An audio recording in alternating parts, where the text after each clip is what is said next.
hükümdarın mahremidir. Şafii, yani eli dokunabilir ve namazını kılabilir. 35 kişi.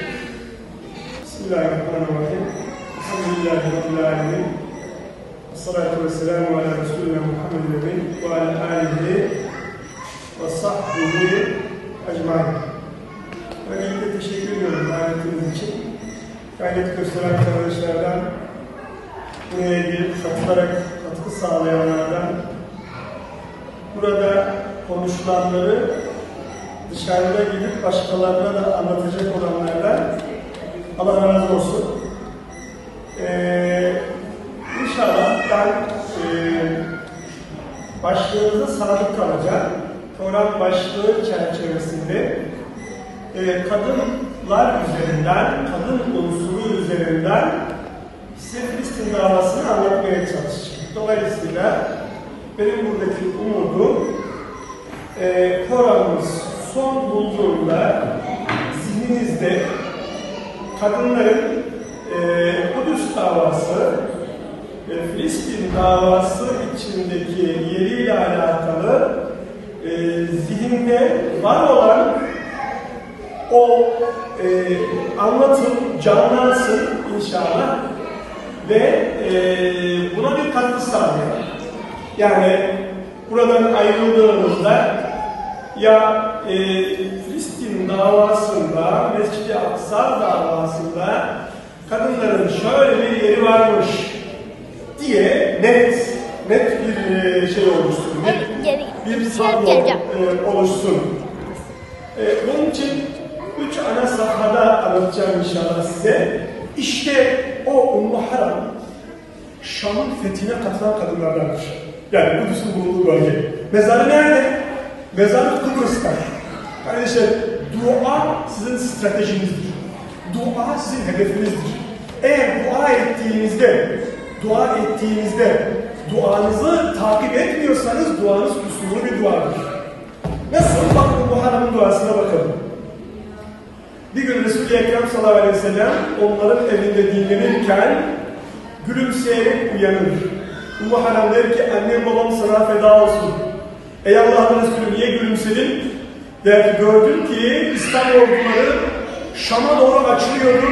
Kimi rivayetlere göre denizlere doğru açılıyordu. Ya Resulallah, dua et, ben o ordunun içinde olayım der.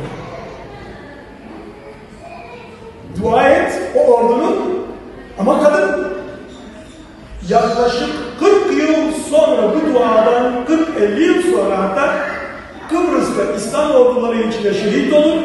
Mezarı Hala Sultan diye Kıbrıs'tadır. Osmanlı orduları Ümmü Haram'ın yani Hala Sultan'ın mezarının hizasından geçtiklerinde gemiler, yani patlama yapıyor bu, top atışında bulunurlar. Top atışı kimin için yapılır bilir misiniz kardeşler? Cumhurbaşkanları için yapılır. Devlet başkanları için yapılır.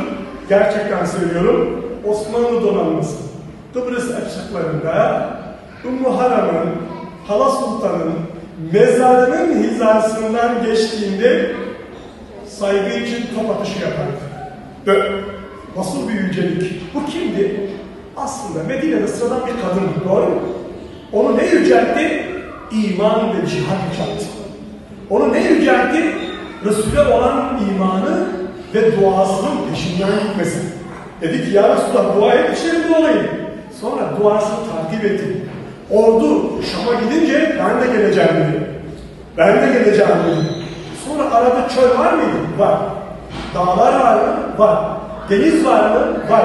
Ümmü Haram vefat ettiğinde 70 yaşını geçmiş. Yaşlı mı? Yaşlı. Kadın mı? Kadın. Bunların hepsi engel mi kardeşler? Hepsi engel. Tamamını aşıyor biliyor musunuz?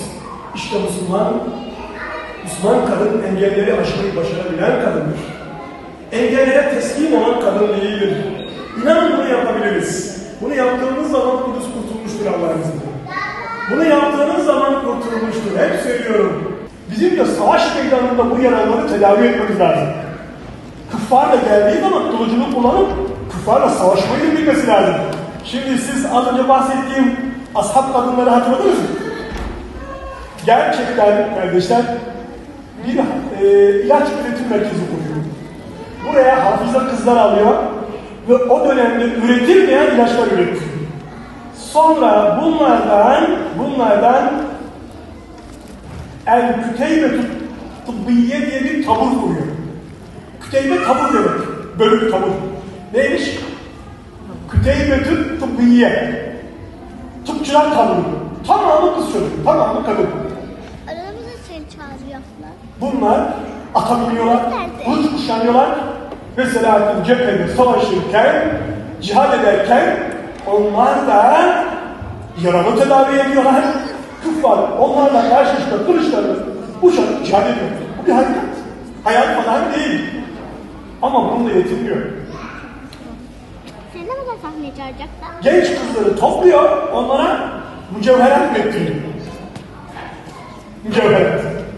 Bunları hem onlara maaş olarak veriyor tıp taburuna, hem kocası cihatta olanlara, fakir fukaraya vakıf olarak derim ki bir eylemde bulunmak için şu şartlar verildi. Bir, Gazali söyler, arzu istek. Arzunuz, isteğiniz yoksa hiçbir şey yapamazsınız. İki, irade. Planlama kabiliyeti. Üç, kudret. Yani güç. Gücünüz yoksa iş yapamazsınız. Öyle mi kardeşler? Peki, Şeyh Ahmet Yasin'in fiziki gücü var mı? Savaşabilir mi? İşte iman ne biliyor musunuz kardeşler? İman sizin gücünüzün fiziğinizden büyük olduğuna inanmanızdır. Gücünüzün fiziğinizden büyük olduğuna inanmanızdır. Ben bir kadınım, ne yapabilirim ki? Ben bir erkeğim, zayıfım, ne yapabilirim ki deyip imkana teslim olan, ben mi kapatayım? İmkana teslim olan tam inanmamıştır. Müslüman imkana teslim olmaz. İmkan üretir. Gücünüz fiziğinizi aşmalı. Buna iman etmelisiniz. La ilahe illallah Muhammed Mustafa'dan sonra en mukaddes sözümüz hangisi? Allahu Ekber. Yani umut. İman umut getirmeli. Allah'tan umut kesilmez diyerek dilerseniz dünyayı değiştirebilirsiniz. Süt-ü-Şam gibi. Süt-ü-Şam gibi, Fatma Hatun gibi dünyayı değiştirebilirsiniz. Gücünüz fiziğinizle sınırlı değil. Haşa! Hayvanların gücü fiziğiyle sınırlı. Şimdi ashab neyle savaşıyordu? Kapanıyor sık sık. Neyle savaşıyordu? Şarjı azaldı herhalde bunun. Fillerle savaşıyordu. İnsan fille savaşır mı? Şah öyle zannetmişti. Kissa öyle zannetmişti. Şunu bilmiyorum. Müslümanın aklı gibi nesi var, bir de kalbi var, cesareti var. Ve o cesaret fiziğini aşıyor.